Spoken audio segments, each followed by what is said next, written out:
You know, sometimes history doesn't arrive with the noise of revolution. Sometimes it hums quietly through the sound of a jet engine. That's exactly what happened in Burkina Faso on a warm October morning in 2025. The sun hung over Ouagadougou like a promise, and people lined the fences of the airport, holding their phones high, waving flags, whispering prayers. And then they saw it, a sleek white Embraer 190 descending gracefully toward the runway. When its wheels finally touched the ground, something invisible broke free. Cheers erupted, hands went up, tears fell. It wasn't just a plane landing. It was a nation exhaling after years of silence. For a few unforgettable seconds, every Burkinabe watching in the crowd at home online felt the same thing. We're back. That moment wasn't about technology or aviation, it was about identity. About a country once labeled landlocked, proving it was in truth limitless. Because when Air Burkina's Embraer 190 rolled to a stop gleaming under the sunlight, it carried more than passengers, it carried a message. A quiet declaration that Africa doesn't need permission to fly anymore. And as the flag shimmered proudly on the aircraft's tail, one question lingered in the air like a prayer waiting for an answer. Could this single flight mark the rebirth of African sovereignty, one runway at a time? For years, Burkina Faso had been told to stay grounded by debt, by dependency, by doubt. But on that October day, under the watch of President Ibrahim Traoré, the nation took back its skies.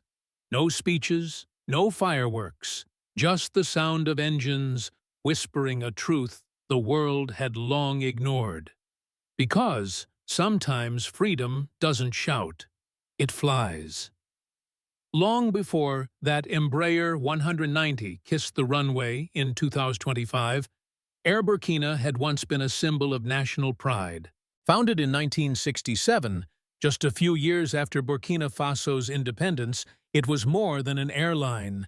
It was a flag with wings. Each takeoff carried a sense of hope, the belief that this small West African nation could connect with the world on its own terms. In those early years, the red and green tail of Air Burkina became a familiar sight across the region. It linked Ouagadougou to Dakar to Abidjan to Niamey, binding the continent's arteries together. Passengers spoke of courteous crews, warm meals, and the pride of hearing the captain's voice speaking in Mosi and French. For a generation of Burkinabe flying air, Burkina wasn't about luxury, it was about belonging. But as the decades passed, something began to fade. Like many state-owned enterprises in post-colonial Africa, Air Burkina was pulled into a web of politics, bureaucracy, and overdependence on foreign advisors. Management changed hands too often. Maintenance budgets were cut. Planes grew old, routes disappeared, and debts piled up like dust in a hangar. By the early 2000s, the dream that once soared above the clouds had started to lose altitude. Reporters began calling it the silent collapse. Salaries went unpaid. Travelers once proud to board their national carrier now avoided it altogether. Some called it unreliable. Others said it was cursed by politics. Whatever the reason, Air Burkina, the airline that once made people believe in themselves, had turned into a painful reminder of what had been lost. In 2023, the company was effectively grounded. No planes, no flights, no future. Hangars stood quiet, echoing only with the sound of wind passing through the broken windows. The flag that once fluttered proudly on the tails of the aircraft now lay folded in storage, collecting dust. For many in Burkina Faso, the silence felt personal. It wasn't just about losing a business, it was like losing a piece of identity. The skies had gone quiet, and with them, something in the nation's spirit had dimmed. There were nights when older Burkinabe men gathered in cafes reminiscing about the old days. They'd point to the dark sky and say, "Do you remember when our flag used to fly there?" Their tone carried both pride and pain, the kind of nostalgia that hurts. And yet, as the world moved on, the story of Air Burkina faded from the headlines. Foreign airlines filled the gap. Their logos, European, Middle Eastern, dominated African airports. Burkina Faso's travelers had to rely on others to move to trade to connect. It was dependency disguised as convenience. That dependency, that quiet humiliation, became part of the national subconscious, a reminder that sovereignty isn't just about armies and parliaments. It's about motion. The ability to decide where you go, when you go, and how you get there. By the end of 2023, even the most optimistic voices had stopped believing that Air Burkina could rise again. Too much debt, they said. Too little trust. Too late. But history has a funny way of circling back. Sometimes, when everyone else has stopped looking, someone new appears, someone who refuses to accept that silence as the final chapter. And that someone was Ibrahim Traoré. When President Ibrahim Traoré looked at the state of Air Burkina in early 2024, most people saw a corpse. He saw potential. While others were ready to sell off the last remaining assets and call it a loss, Traoré believed that the airline's collapse said less about incompetence and more about conditioning, about decades of being told that African nations couldn't fix what was broken without outside help. He decided that mindset had to go first. Traoré's leadership style was unlike that of the bureaucrats before him. Young, pragmatic, and unafraid to make unpopular moves, he surrounded himself with doers rather than talkers. That's how Zakaria Traoré entered the picture, a soft-spoken engineer-turned-manager with a reputation for turning chaos into structure. In his first press conference as the new CEO, Zakaria said only one sentence that would later define the company's rebirth. "We don't need to impress the world. We just need to serve our people and serve them well." It was a simple statement, but it struck deep. Because in a region obsessed with prestige projects and foreign validation, this was a different kind of ambition, one rooted in practicality and dignity. Together, the president and the CEO drew up a strategy built on three pillars: stability before speed, local capacity before dependence, service before spectacle. The first months were brutally hard. The team had to rebuild not just operations, but trust. Training programs were launched for pilots and engineers who had been idle for years. Maintenance facilities were reopened this time, staffed primarily with Burkinabe technicians. Instead of leasing expensive planes from Europe, the government negotiated directly with Brazil's Embraer for a purchase. Not a loan, not a lease, a full ownership deal. That's when the Embraer 190 became the beating heart of the plan. Compact, efficient, and reliable, the jet wasn't meant to dazzle. It was meant to fit. It could handle West Africa's shorter runways, lower passenger volumes, and unpredictable fuel logistics.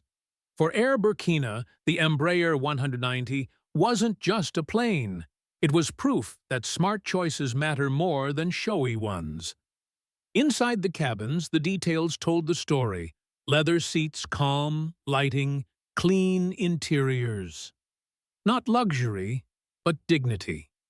The kind of flight where an ordinary traveler could sit back, look out the window, and feel quietly proud. Public outreach followed.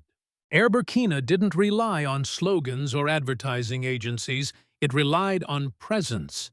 Community events, pilot visits to schools, hiring drives in local towns, little gestures that said, "We're back and we're yours." By late 2024, the transformation was visible. Short domestic test routes were running on time. Regional flights to Bamako and Abidjan resumed. Passengers began posting photos again, not of delays or frustrations, but of sunsets viewed through Air Burkina windows. And something subtle shifted in the national mood. It wasn't just about air travel anymore.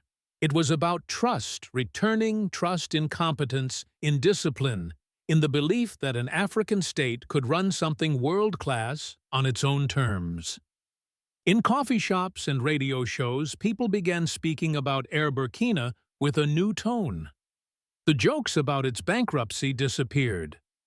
Pride crept back into the conversation. One journalist wrote, "Air Burkina's return isn't about aviation, it's about the restoration of self-belief." And he was right, because when that Embraer 190 finally rolled across the tarmac in October 2025, engines, humming flag, shimmering, it wasn't just a corporate success. It was a national resurrection, a quiet revolution powered by wings of its own making. When Air Burkina's Embraer 190 lifted off the runway for its first regional flight, the applause on the ground wasn't just for the crew, it was for the meaning behind the motion. For decades, African airspace had been designed not for Africans, but around them. If you wanted to fly from Ouagadougou to Dakar, you'd often have to pass through Paris first, a detour so absurd it almost felt deliberate. It wasn't about distance, it was about dependence. The remnants of colonial logistics still shaped how Africa moved, traded, and connected. But now that old map was being redrawn. Under the leadership of President Ibrahim Traoré, Air Burkina began to reopen routes that had long been abandoned. Ouagadougou to Bamako, Niamey, Abidjan, Lomé routes that once linked families, merchants, and students across the Sahel. These weren't just lines on a flight plan, they were lifelines of a region finding its rhythm again. Every new connection shortened a psychological distance that had lingered for generations. A trader from Bobo Dioulasso could reach markets in Abidjan in under 2 hours. A student from Niamey could fly to Ouagadougou for university instead of traveling by bus for days. A mother could visit her family across borders without setting foot in Europe. It was sovereignty disguised as service. Burkina Faso wasn't trying to impress the world, it was trying to serve its people. And in doing so, it quietly challenged the old narrative that Africa had to orbit around Europe's infrastructure to move forward. But of course, not everyone was happy about this shift. Large foreign airlines, European, Middle Eastern, that had long dominated African skies, began to feel the tremor. Their monopoly routes suddenly had competition.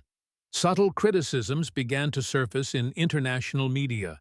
Safety concerns, operational limitations, sustainability questions. But to many Africans, watching those weren't warnings, they were echoes of an old control mechanism. Doubt. Burkina Faso's response was calm but firm. Partnership, yes. Dominance, no. The message was clear. Africa isn't closing its skies, it's reclaiming them. And it wasn't just about Air Burkina. Across the continent, a quiet momentum was building. Ethiopian Airlines was thriving. Rwandair was rising. Air Senegal was connecting new routes. One by one, African carriers were reclaiming the airways that once served foreign empires. Together, they formed a pattern, a movement, not of competition, but of coordination. A continental rhythm that said we can do this together on our own terms. You could feel the energy of it in the air. When Air Burkina's pilots greeted their counterparts from Niger or Mali, there was a sense of brotherhood, of shared purpose. These weren't just flights, they were statements. And for the first time in decades, the term African aviation no longer sounded like a dream or a charity project. It sounded like a reality in motion. Because when a Burkinabe pilot lifts off from Ouagadougou guided by Burkinabe engineers flying a plane owned outright by his own nation, that's not just transportation. That's independence with wings. The old saying used to be that Africa was landlocked. But maybe that word was wrong all along. Maybe, just maybe, Africa was never locked at all. It was linked by courage, by connection, by a shared sky finally cleared of permission slips. And as Air Burkina's Embraer 190 glided westward toward the sunset, its engines left a message written in vapor across the Sahel. We are flying again, and this time on our own terms. Reviving a national airline sounds poetic, but it's also brutally practical. Airlines don't run on pride alone. They run on numbers, fuel prices, maintenance costs, ticket sales, and trust. That's where the real challenge begins. Burkina Faso's aviation dream faces the same turbulence that grounded so many others before it. The high cost of imported fuel-limited regional infrastructure and the fragile economics of post-colonial aviation. But unlike before this time, the mission isn't just financial. It's psychological.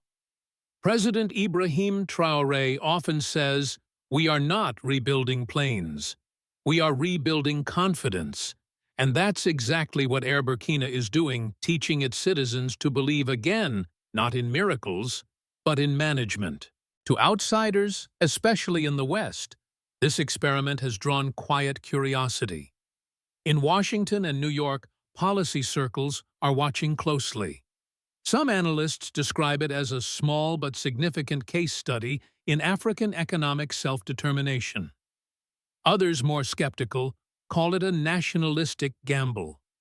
But among older African Americans, those who lived through the civil rights era, who remember the speeches of Malcolm X and the dreams of Pan-Africanism, Air Burkina's revival feels deeply symbolic. They see in it a reflection of something familiar, the fight for dignity through self-reliance. To them, this isn't just about a plane.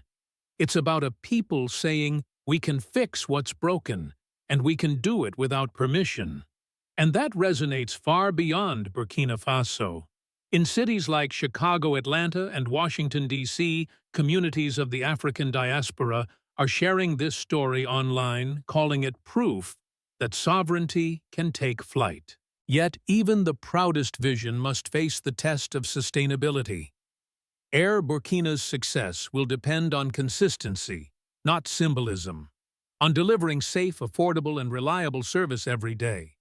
Because in aviation, reputation is built not by announcements, but by arrivals. Still, even cautious observers admit one thing: there's something quietly revolutionary about what's happening in Ouagadougou.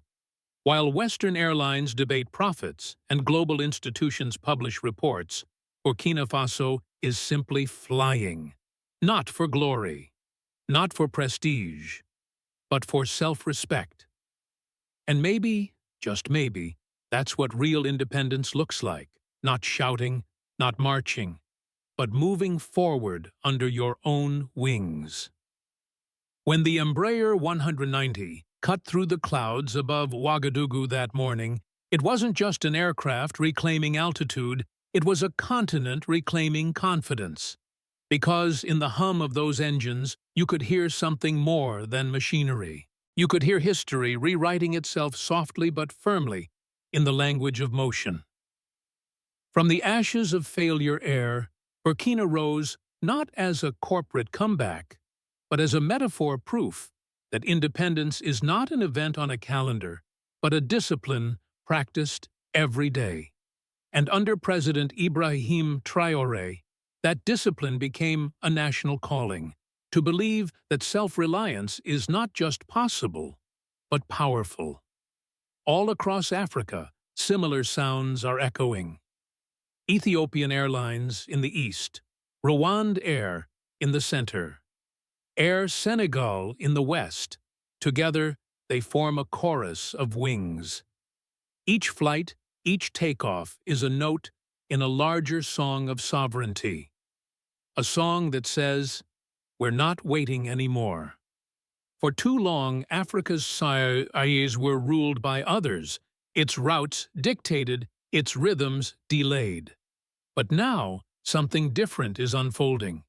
The continent is not asking for permission. It is setting its own flight plan. And perhaps for those of us watching from afar, especially those who still care about truth, dignity, and the future of the black world, there's a lesson in this. Freedom doesn't always come with a speech or a flag-raising ceremony. Sometimes it comes quietly, through the steady heartbeat of an engine built for progress.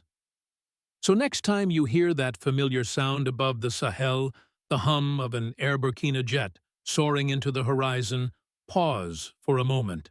Look up. That's not just a plane. That's Burkina Faso and all of Africa rising. Please share this video if you feel proud to witness a moment when Africa takes back its sky.